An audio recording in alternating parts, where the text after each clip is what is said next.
जय हिंद दोस्तों, कैसे हो आप सब। आशा करता हूँ अच्छे होंगे और अपने गोल की तैयारी कर रहे होंगे। दोस्तों आज की वीडियो में हम 2023 के क्वेश्चन पेपर को सॉल्व करने वाले हैं, जो कि हमारा सामाजिक विज्ञान का है।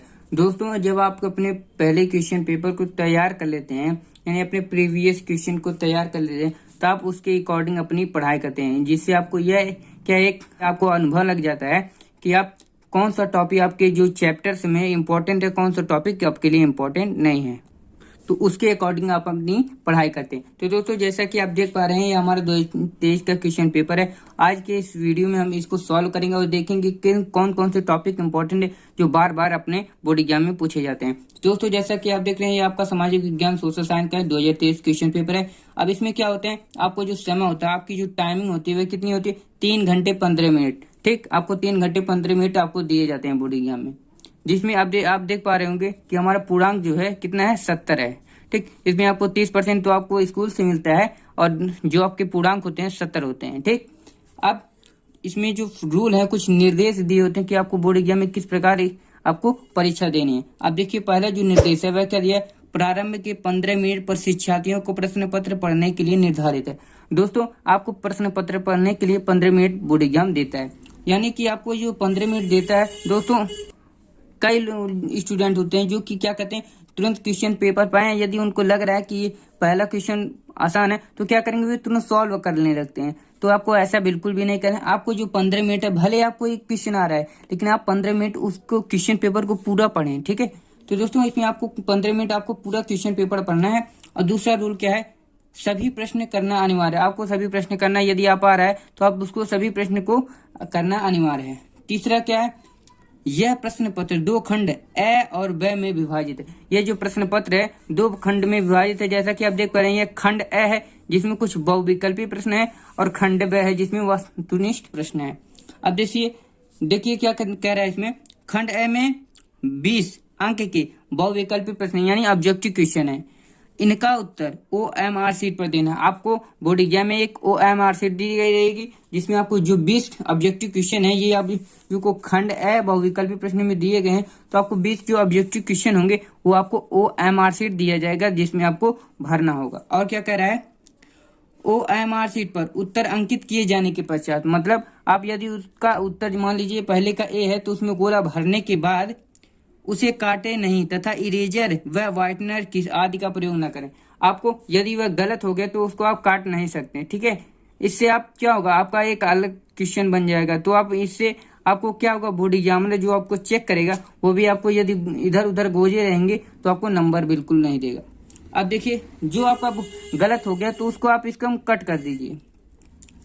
ठीक, अब देखिए जो हमारा 6वां है वह कह रहा है खंड ब, ठीक, 50 अंकों का है। इसमें 2 प्रकार के प्रश्न हैं, वर्णात्मक 1 तथा वर्णात्मक 2। मानचित्र संबंधित 2 प्रश्न 29 क व 29 ख हैं। ठीक, आपको क्या करना है, ये खंड ब है। जो देखिए आपको पहला नंबर तो आप देख पा रहे हैं, ये खंड ए है। ठीक, आपको 2 प्रश्न में विभाजित खंड ए और ब। तो खंड ए में क्या बहुविकल्पी जो प्रश्न है वह कितने रहेंगे, 20 ऑब्जेक्टिव क्वेश्चन रहेंगे, यानी खंड ए में आपको 20 प्रश्न मिलेंगे और खंड ब में 50 प्रश्न मिलेंगे, जो आपको दोनों जोड़कर कितना मिल जाएगा, पूर्णांक 70 का मिल जाएगा।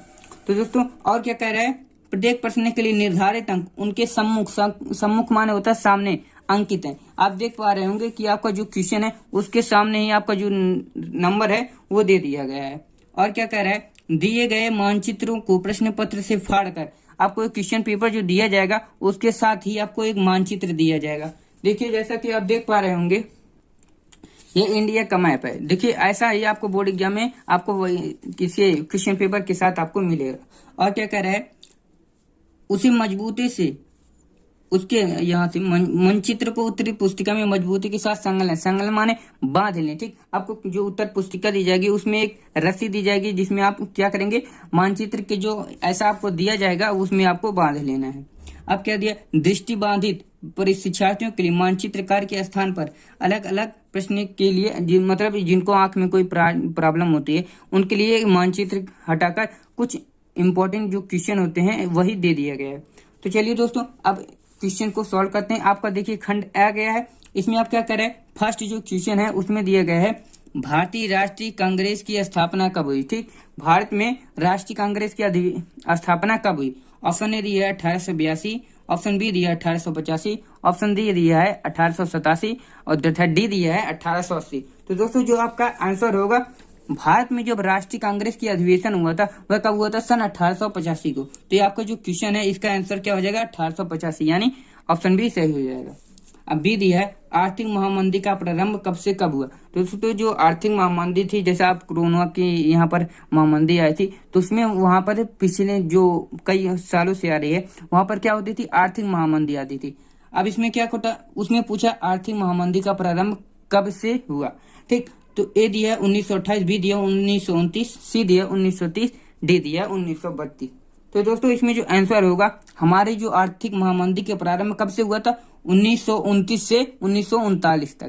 तो इसमें क्या प्रारंभ हुआ? 1929 से 1939, यानी बी आपका खत्म हो जाएगा। यानी यहाँ पर एक भी और क्वेश्चन पूछ सकता था कि आर्थिक महामंदी का प्रारंभ कब से कब तक हुआ, तो यहाँ पर 1929 से 1939 तक। तो चलिए दोस्तों तीसरा क्वेश्चन देख लेते हैं हमारा क्या कह रहा है। दोस्तों आपका यह जो तीसरा क्वेश्चन है वह कह रहा है यह कथन है, यह कथन मतलब यह किसके द्वारा कहा गया है? जब फ्रांस छींकता है तो बाकी यूरोप को सर्दी जुकाम हो जाता है। ठीक, यह किसने कहा था? अब ऑप्शन ए दिया बिस्मार्क, बी दिया काबुल, सी दिया मेजिनी और डी दिया मैटरनिक। तो दोस्तों इसमें जो आंसर हो जाएगा यह आपका क्या होगा? मैटरनिक। ठीक, मैटरनिक ने क्या था? यह कथन कहा था क्या? जब फ्रांस छींकता है तो क्या होता है? बाकी जो मैटरनिक यानी फ्रांस छींकता है तो कब बाकी यूरोप को जुकाम हो जाता है। ठीक, तो दोस्तों अब इसमें क्या है? मेजिनी क्या है मैटरनिक? इसमें दो लोग कंफर्म नहीं हो पाते हैं, तो दोस्तों आपको मैटरनिक, ये आपका ऑप्शन सही हो जाएगा डी। ठीक दोस्तों, अब इसके बाद जो हमारा चौथा क्वेश्चन दिया है वह दिया क्या? जर्मनी के एकीकरण में मुख्य भूमिका किसकी थी? तो जर्मनी के एकीकरण में मुख्य भूमिका किसकी थी? तो दोस्तों जो आपका आंसर हो जाएगा क्या हो जाएगा? पहला दिया है जूसेफ गैरिबाल्डी, बी दिया है नेपोलियन बोनाट, सी दिया ऑटोवान बिस्मार्क, डी दिया है विलियम प्रथम। तो आपका जो आंसर हो जाएगा क्या हो जाएगा? Otto von Bismarck. ठीक, अब उसके बाद दोस्तों जो आपका पांचवा क्वेश्चन है उसको देख लेते हैं। पांचवा क्वेश्चन दिया है भारत में राष्ट्रपिता कहकर किसको संबोधित किया जाता है? यह तो बहुत ही आसान क्वेश्चन है। ऑप्शन ए दिया जवाहरलाल नेहरू, बी दिया महात्मा गांधी, सी दिया बाल गंगाधर तिलक, डी दिया सरदार पटेल। तो दोस्तों आप ये इतना आसान क्वेश्चन नहीं कर पाएंगे, इसका आपको कमेंट में जवाब देना है। भारत में राष्ट्रपिता किसको कहकर संबोधित किया जाता है? ठीक, अब छठवां क्वेश्चन दिया है बेल्जियम की सामुदायिक सरकार में निम्नलिखित में से किसके मध्य सत्ता में साझेदारी है? तो दोस्तों अब दिया है बेल्जियम की सामुदायिक सरकार में, यानी क्या ऑप्शन दिया है? विभिन्न सामाजिक समूहों के मध्य। ठीक, और बी दिया है शासन के विभिन्न अंगों के मध्य, सी दिया है केंद्रीय और राज्य सरकारों के मध्य, डी दिया राज्य सरकार एवं सामुदायिक सरकार के मध्य। तो दोस्तों इसका आंसर क्या हो जाएगा? बेल्जियम सामुदायिक सरकार, यानी कि क्या होगा? इसमें किसके बीच होता है? तो दोस्तों इसमें जो आपका हो जाएगा वह होगा विभिन्न सामाजिक समूहों के मध्य। ठीक, क्या आपका जो ऑप्शन ए है वही सही हो जाएगा। विभिन्न सामाजिक समूहों के मध्य क्या होता है? बेल्जियम सामुदायिक सरकार होती है। अब सातवां जो क्वेश्चन दिया वह क्या दिया है? निम्नलिखित में से कौन सा संघ सूची विषय है? अब दोस्तों यह आपको नहीं पता होगा कि संघ सूची किसे कहते हैं। तो संघ सूची किसे कहते हैं? जो विषयों की वह सूची जिस पर केंद्र सरकार, अब जैसे कि हमारे यूपी में राज्य सरकार किसको कहा जाता है? योगी जी को। और केंद्र सरकार मतलब जो हमारे प्रधानमंत्री हैं उनके द्वारा, ठीक, जिस केंद्र सरकार पर कानून बनाए, ठीक, संघ सूची कहलाती है। ठीक, ऐसे महत्वपूर्ण जो उद्देश्य होते हैं वह किसके द्वारा चलाए जाते हैं? वह मोदी जी के द्वारा। जैसे कि अब मोदी जी द्वारा जो कानून होंगे उसे हम केंद्र सरकार द्वारा करें, और जो योगी जी द्वारा होंगे उसके राज्य सरकार द्वारा करेंगे। ठीक, तो दोस्तों सातवां जो है निम्नलिखित में से कौन सा संघ सूची है? व्यापार, कृषि, शिक्षा, रक्षा। तो दोस्तों इसमें कौन सा ऑप्शन हो जाएगा? शिक्षा जो होती है हमारी गवर्नमेंट पॉलिसी के आधार पर होती है।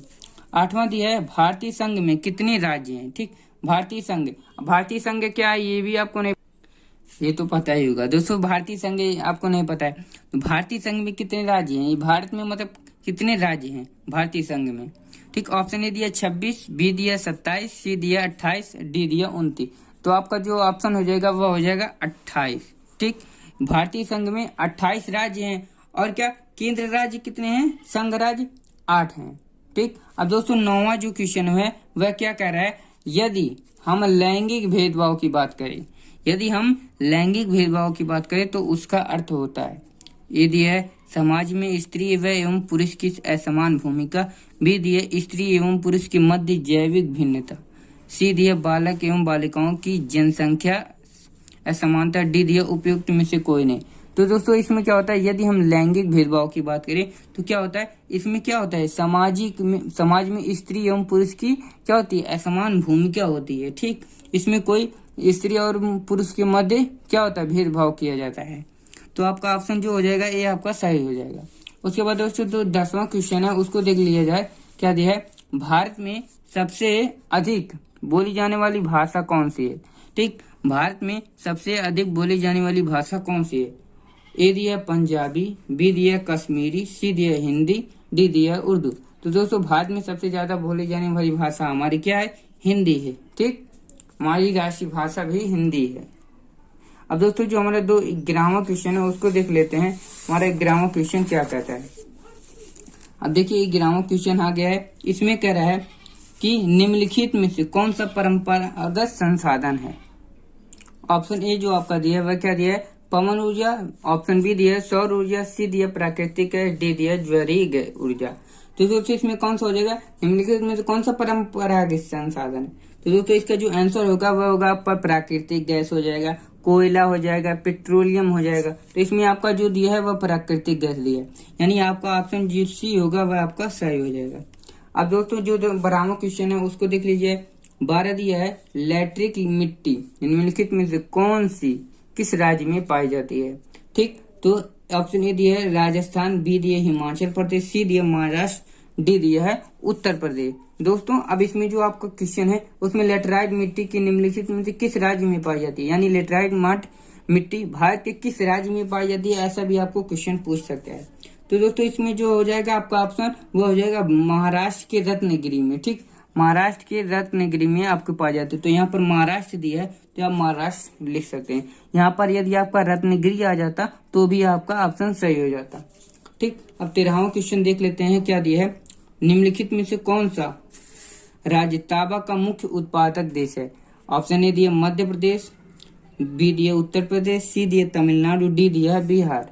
तो दोस्तों ऐसा कौन सा राज्य जो क्या कहता है तांबे का उत्पादक देश है, मतलब तांबे का उत्पाद करता है। दोस्तों इसमें जो हो जाएगा आपका मध्य प्रदेश हो जाएगा, राजस्थान, झारखंड, ये सब क्या कहते हैं, ये सब क्या कहते हैं तांबे का मुख्य उत्पादक देश है। तो दोस्तों मैंने जैसा कि बताया मध्य प्रदेश, राजस्थान, झारखंड, तो इसमें आपका मध्य प्रदेश ऑप्शन सही हो जाएगा, यानी आपका यहाँ मध्य प्रदेश दिया है। अब दोस्तों 13वां क्वेश्चन कंप्लीट हो गया। 14वां क्वेश्चन देखते हैं। अब 14वां जो क्वेश्चन है वह आपका कह रहा है निम्नलिखित में से कौन सा खनिज अधात्विक है। ठीक, अब ऑप्शन दिया ए मैंगनीज, बी दिया अभ्रक, सी दिया बॉक्साइट, डी दिया जस्ता। तो दोस्तों जो आपका जो 14वां क्वेश्चन अब इसमें पूछा है अधात्विक खनिज। तो दोस्तों अधात्विक खनिज क्या होता है, जिनमें ठीक जिन खनिजों में धातु प्राप्ति होती है, जिन खनिजों में धातु प्राप्त होती है उसे हम धात्विक खनिज कहते हैं। अब इसमें मैंगनीज, अभ्रक, बॉक्साइट, जस्ता। तो दोस्तों इसमें आपका कौन सा सही हो जाएगा। तो दोस्तों इसमें जो सही होगा क्वेश्चन आपका कौन सा है, जिन खनिजों से धातु प्राप्त, यानी अब हो गया संगमरमर हो गया, कोयला हो गया, अभ्रक हो गया। तो ये अभ्रक आपका ऑप्शन सही हो जाएगा। ठीक, यहाँ पर यदि आपका कोयला दिया है या फिर आपको जो संगमरमर दिया है ये भी आपका सही हो जाएगा। तो दोस्तों अब जो हमारा 15वां क्वेश्चन हुआ वह क्या है, 15 निम्नलिखित में से कौन सा संसाधन अजैव है। अजैव संसाधन किसे कहते हैं, जिनमें जान ना हो, यानी निर्जीव, जैसे पत्थर हो गया, स्टूल जो जिनमें जान ना हो। ऑप्शन ए दिया पशु। दोस्तों आपका ये भी पूछ लेता है पेड़ क्या अजैव संसाधन या जैव। तो दोस्तों पेड़ में जान होती है। ठीक है, तो ऑप्शन ए दिया पशुधन, बी दिया प्राकृतिक वनस्पति, सी दिया चट्टाने, डी दिया मत्स्य। मत्स्य माने मछली होती है, और प्राकृतिक यानी जंगल वंगल हो गया, पशु। सॉरी दोस्तों कुछ टेक्निकल इशू आ गए थे दोस्तों। तो इसमें जो है आपका मत्स्य माने मछली होता है। तो दोस्तों आपका जो होगा चट्टाने में आपको जान नहीं होती, यानी चट्टान में आपका जान नहीं होता, इसलिए ऑप्शन ये आपका सही हो जाएगा। ये एक अजैव संसाधन है। 16वां दिया है निम्नलिखित में किस राज्य में अधिकतम साक्षरता दर पाई गई है। साक्षरता दर आपका ऑप्शन ए दिया बिहार, बी दिया पश्चिम बंगाल, सी दिया केरल, डी दिया है मध्य प्रदेश। तो दोस्तों आपका 16वां जो क्वेश्चन है उसका आंसर कौन सा हो जाएगा, केरल। ठीक, जो आपका केरल है वह आपका क्या है, साक्षरता दर इनकी अधिकतम दर पाई गई है। ठीक, उसके बाद दोस्तों जो 17वां क्वेश्चन दिया है वह क्या दिया है, 17वां दिया है निम्नलिखित में से कौन सा व्यक्ति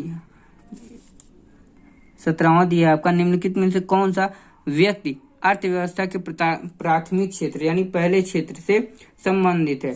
दोस्तों ए ऑप्शन दिया मछुआरा, बी दिया शिक्षक, सी दिया डाकिया, डी दिया है व्यापारी। तो दोस्तों इसमें जो आपका आंसर हो जाएगा वह क्या हो जाएगा, मछुआरा। यह आपका प्राथमिक क्षेत्र है।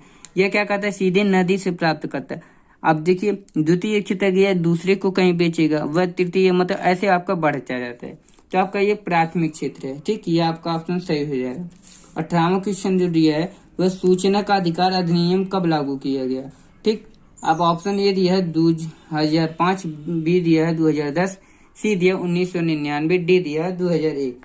तो दोस्तों जो आपका ये हुआ था सूचना अधिकार का नियम हुआ कब हुआ था, सन 2005 को अक्टूबर में ठीक हुआ था। यहाँ पर आप देंगे 2005 अक्टूबर भी लिख देता तभी आपका इसमें सही हो जाएगा। दोस्तों जो सन 2005 में सूचना अधिकार अधिनियम लागू किया गया था। अब देखिए 19वां क्वेश्चन दिया है उपभोक्ता को न्याय पाने के लिए कहाँ जाना चाहिए। उपभोक्ता क्या करता है, जो उपभोग करता है। ठीक, अब दिए ए पुलिस स्टेशन, बी दिया सिविल न्यायालय, सी दिया उपयोग उपभोक्ता केंद्र, डी दिया है जिला अधिकारी। तो इसका आपको क्वेश्चन हमको बताना है कमेंट बॉक्स में। ठीक, बी दिया है। अब 20वां जो क्वेश्चन लास्ट क्वेश्चन है ये आप उनको देख लीजिए क्या दिया है, निम्नलिखित में से कौन सा असंगठित क्षेत्र के अंतर्गत आता है। ए दिया कृषि मजदूर, बी दिया बैंक मैनेजर, सी दिया राजपत्रित अधिकारी, डी दिया है सैनिक। दोस्तों इसका जो क्वेश्चन आपको बताना है वह क्या होगा आपका, कृषि मजदूर। ठीक, कृषि मजदूर क्या है, असंगठित क्षेत्र के अंतर्गत आता है। ठीक दोस्तों जैसा कि आप देख पा रहे हैं आपका सभी 20 ऑब्जेक्टिव क्वेश्चन हो गए, यानी कि आपको एक 20 नंबर आपको मिल गया है। दोस्तों आप देखिए आपका ये ऑब्जेक्टिव खंड ए खत्म हो गया। अब खंड ब को आप देख सकते हैं। ठीक, ये आपका खंड ब है। ठीक, खंड ब है। इसमें क्या दिया, वर्णात्मक प्रश्न उत्तर लगभग 80 शब्दों में दीजिए। इसका जो उत्तर आपको देना है 80 शब्दों में। ऐसा नहीं है रूल के शब्द आप 60-70 भी हो सकता है। ऐसा नहीं कि एकदम 80 शब्द ही लिखने हैं। 80 से ज्यादा भी लिख सकते हैं, 80 से कम भी लिख सकते हैं। ठीक, 21 भारत छोड़। अब ये नहीं कि मैंने कर दिया 80 से कम होगा तो 50 ही लिख दें, ऐसा नहीं, आपको 80 के करीब में लिखना है। 21वां क्वेश्चन क्या दिया आपको, भारत छोड़ो आंदोलन के प्रमुख कारणों का उल्लेख कीजिए। अब दोस्तों आप देख पा रहे होंगे ये हमारा 21 का जो क्वेश्चन है इसमें क्या दिया, भारत छोड़ो आंदोलन के प्रमुख कारणों का उल्लेख कीजिए। अथवा या आप इसको यदि आपको नहीं याद है तो आप क्या करते हैं, जोसेफ मेसनी के विचारों पर प्रकाश, मतलब जोसेफ मेसनी ने अपने जो राज्य को प्रगति कराने यानी विकास कराने के लिए क्या क्या चुनौती है, क्या क्या विचार दिए, उन पे आपको लिख देना है। ठीक, या भारत छोड़ो आंदोलन के कारणों, जो भी इनके कार्य थे कि भारत छोड़ो आंदोलन क्यों चालू हुआ, उसको आपको लिख देना है। इसमें आपको 4 नंबर आपको मिल जाएंगे। 22वां क्वेश्चन दिए, लोकतांत्रिक सरकार की चुनौतियों का उल्लेख कीजिए। जो लोकतांत्रिक सरकार द्वारा जो चुनौतियां डाली जाती हैं या प्रकट किए जाते हैं उस पर आपको लिखना है। या फिर आप क्या लिख सकते हैं, क्या भारतीय संघ एक अर्धसंघीय ढांचा है, आलोचनात्मक परीक्षण कीजिए। इसको भी आपको लिखना है। ये इसका भी आपको 4 नंबर मिलता है। ये नहीं कि आपको 4-4-8 मिल जाएगा, दोनों लिख देंगे। आपको दोनों में से यदि लिखते हैं तब भी आपको 4 ही नंबर मिलेगा। इससे बढ़िया आप दूसरा नेक्स्ट क्वेश्चन आप इससे बढ़िया लिखें। ठीक है, इसमें से आपको कोई ये करना है। 23वां दिया है, सड़क परिवहन के सापेक्षिक लाभों की विवेचना कीजिए। इसका भी आपको 4 नंबर दिया है। सड़क परिवहन के सापेक्षिक, यदि सड़क जो आपके परिवहन होते हैं उनमें सापेक्षिक लाभ की क्या विवेचना है, उसमें आपको लिखना है। वाणिज्य कृषि की विशेषताओं, वाणिज्य कृषि जो होती है उनकी विशेषताओं का क्या करना है, उनको लिखना है। इसमें भी आपको 4 नंबर मिलते हैं। 24वां क्वेश्चन दिया, विश्व व्यापार संगठन के क्रियाकलापों का वर्णन किया जाता है। ठीक, आपको जो विश्व व्यापार संगठन है उसके बारे में लिखना है। या आप लिख सकते हैं, उपभोक्ता जागरूक हेतु कोई 4 उपाय। उपभोक्ता जागरूक कोई 4 उपाय आप बता सकते हैं। ठीक, आपको उपभोक्ता से जागरूक करने के लिए कोई 4 उपाय सुझाव देना है आपको। उपभोक्ता माने जो आपका जो ग्राहक होते हैं वही आपके उपभोक्ता के रूप में माने जाते हैं। उन पे कोई 4 उपाय आपको बताना है जो कि आपको अच्छा लगे, या ठीक जो इनके लिए क्या हो, जरूरी हो, या फिर आप देखिए वर्णात्मक दो, आपका ये वर्णात्मक 1 था, ये वर्णात्मक 2 है। इसमें 80 शब्द था, इसमें 150 शब्दों में लिखना है। ठीक है, अब इसमें आपको क्या करना है, 25 यूरोप में राष्ट्रवाद के उदय में जर्मनी एवं इटली के एकीकरण की योजना। मतलब आप में जर्मनी और इटली में एकीकरण की योजना थी, इन्होंने क्या योगदान दिया उसको बताना है। और दिया अथवा या आप प्रौद्योगिकी ने वैश्वीकरण की प्रक्रिया किस प्रकार उत्प्रेरित किया है, उदाहरण सहित स्पष्ट कीजिए। ठीक है, आपको इसमें जो नंबर मिलते हैं ये भी 6 नंबर का मिलता है। ठीक है, आपको यहाँ पर 3-3 क्यों दिया है, यदि आप भारत में जर्मनी के 3 जो बताएंगे योगदान उनको 3 में देगा, और एकीकरण में इटली के जो बताएंगे उनको 3 नंबर, यानी 6 नंबर इसमें देगा। ठीक, अब दिया 26वां क्वेश्चन। अब इसको भी आप देख सकते हैं, ये आपका भारत की विविधताओं में महिलाओं की जो प्रतिनिधित्व का स्थायी क्या है, स्थिति क्या है उनकी। और यहाँ पर या फिर 6 नंबर का, इसको मतलब आपको बड़ा में ही लिखना है, ये नहीं कि छोटा लिख दें उसका नंबर मिलेगा। बाद में स्थानीय शासन में आप क्या समझते हैं, इन्हीं शासनों के किन्हीं 2 गुण बताइए, आपको 2-2 नंबर आपको मिलेगा, 3 ठो बताएंगे तो आप। अब 27वां क्वेश्चन देख लीजिए, आपका क्या कहता है। अब देखिए 27वां में है मृदा संसाधन के महत्व का वर्णन कीजिए एवं किन्हीं 2 प्रकार की मृदाओं की विशेषताओं का वर्णन कीजिए। यदि आप उसमें करते हैं तो आपको 6 नंबर 2 और +4 मिलता है। भूमि संसाधन से क्या तात्पर्य है, भारत में भू उपयोग आवश्यक परिवर्तन हेतु कोई 4 उपाय बताइए, यानी कि आपको 2 + 4 जो सुझाव देंगे आप। अब देखिए भारत संसाधन से क्या तात्पर्य है, 2 नंबर इसमें आपको मिलेगा। भारत के भू उपयोग में कोई 4 उपाय जो बताएंगे उसका 4 नंबर मिलेगा। 28वां है अर्थव्यवस्था के क्षेत्र में क्या तात्पर्य है, अद्वितीय क्षेत्र की विशेषताओं का विवेचना कीजिए। इसमें भी आपको 2 नंबर इधर का, 4 नंबर इधर का, 6 नंबर मिलेगा। असंगठित क्षेत्र को विभेद एवं असंगठित क्षेत्र के कर्मचारी की संभावना में प्रकाश डालिए। ठीक, यह समस्याओं पे। ठीक, 2 नंबर, 4 नंबर, 6 नंबर। अब आप देख सकते हैं मानचित्र कार्य आ गया है, इसमें 29वां है मानचित्र संबंधी प्रश्न। ठीक, निम्नलिखित में से स्थान को भारत के लिए दिए गए रेखा चित्र पृष्ठ 13 पर चित्र चिन्ह द्वारा सहित दर्शाइए। सही नाम तथा सही स्थान अंकन है तो 1/2 अंकन है। यदि आप उसको बताते हैं तो 2 आधा नंबर मिलता है, और यदि आप उसको दर्शाते हैं तो उसमें आधा नंबर मिलेगा। ठीक, यानी 1/2 नंबर मिलेगा। अब वह स्थान जहां 1927 में, ठीक, वह स्थान जहां आपको 1927 में राष्ट्रीय कांग्रेस अधिवेशन हुआ था, तो दोस्तों वह कौन सा स्थान है, तो वह था आपका क्या, मद्रास चेन्नई। ठीक, ये हम दर्शा नहीं रहे हैं क्योंकि हमारे पास क्या मैप नहीं है।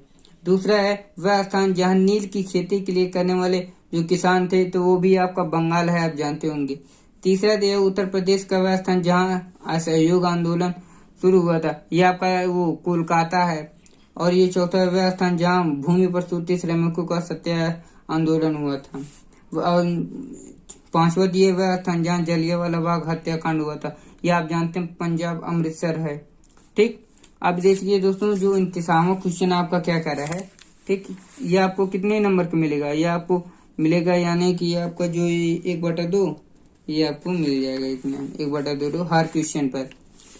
29वां दिया है निम्नलिखित स्थानों को भारत के लिए दिए गए रेखा चित्र पृष्ठ 15 पर आपका यहाँ पर दिया है, वहां पर सूती मिल श्रमिकों ने सत्याग्रह आंदोलन, यहाँ पर आपका क्या हो जाएगा, खेड़ा गुजरात, यहाँ पर आप लिख सकते हैं। उसके बाद दोस्तों ये भूगोल के जो क्वेश्चन पत्र दिए हैं इनको भी आप सॉल्व कर सकते हैं। इसके बाद दोस्तों जो 30वां क्वेश्चन है आपका उसको चलिए देखें। यहाँ पर आपका ये सब जो भी आपने किया वह इंग्लिश में, ये इंग्लिश मीडियम के लिए। ठीक, अब यहाँ पर आपका जो मैंने बताया था जैसा कि पहले, जिनका दृष्टि बाधित है, देखिए यहाँ पर दृष्टि बाधित छात्रों के लिए जिनके आंखों में कोई प्रॉब्लम हो सकती है वह इन पर आप अपना आंसर देख सकते हैं। ठीक, यहाँ पर वही क्वेश्चन दिया है जो वहाँ पर दिया था। वर्ष 1927 में भारतीय राष्ट्रीय कांग्रेस का अधिवेशन हुआ था, यह आपका लिखना है। ठीक, और जो भी मद्रास चेन्नई यहाँ का हो जाएगा। नील की खेती के लिए बंगाल, असहयोग आंदोलन की शुरुआत उत्तर प्रदेश में कोलकाता, सूती मिल वस्त्रों के लिए जो आपका हो गया, क्या हो गया, खेड़ा गुजरात, जलियांवाला बाग पंजाब अमृतसर आप लिख सकते हैं। ठीक, तो दोस्तों यह भी आप दृष्टिबाधित परिवार ये भूगोल का है। ठीक, तो दोस्तों यदि आपको वीडियो पसंद आया तो वीडियो को लाइक जरूर कर दीजिएगा, चैनल पर नए हो तो चैनल को सब्सक्राइब जरूर कर दीजिएगा। इस 2023 क्वेश्चन पेपर के लिए मिलते हैं नए वीडियो में एक नए वीडियो के साथ। जय हिंद।